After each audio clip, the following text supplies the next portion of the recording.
नमस्कार, प्रणाम। हम खुशबू मिश्रा आप सबके बीच में बहुत ही प्यारा कन्यादान गीत प्रस्तुत कर रहा बानी। आप सब लोग गीत के ज़्यादा से ज़्यादा सुनी। गीत कैसा लगल कमेंट द्वारा ज़रूर बताएं। चैनल पे नया हो कि तो चैनल के सब्सक्राइब करें, अपना फैमिली और फ्रेंड में ज़्यादा से ज़्यादा शेयर करें ताकि हमारा हर अगला वीडियो आप सबके बीच पहुंच सके। कुसा के चटैया पापा बेटी ले बई ठेले करेले बेटी के कन्यादान करेले बेटी के कन्यादान रोई रोई बोले ले बेटी हो सुंदरी बेटी काहे पापा करेले कन्यादान काहे चाचा करेले कन्यादान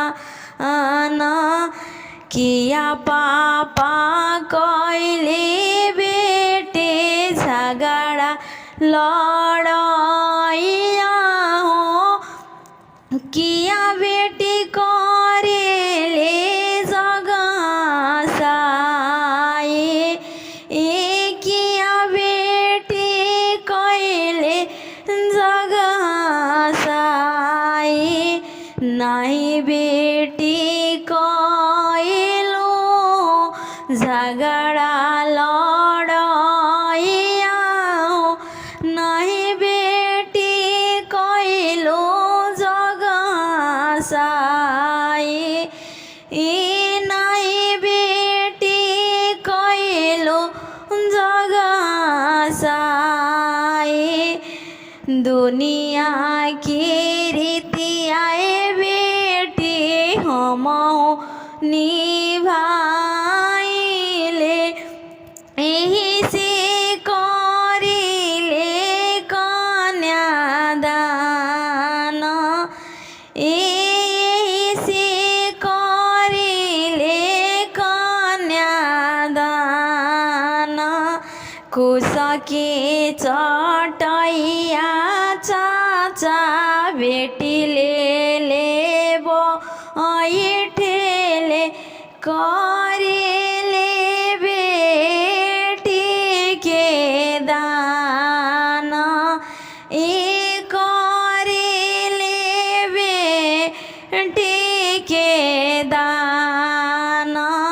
किया बेटी करेले चाचा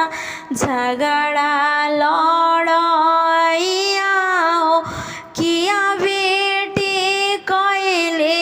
जगसाए किया बेटी कैले जगसाए नहीं बेटी करेलो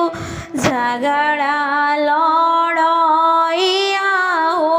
नहीं बेटी करेलो जगसाए दुनिया की रीति आए बेटी हम निभाइले यही से करिले कन्यादान यही से करिले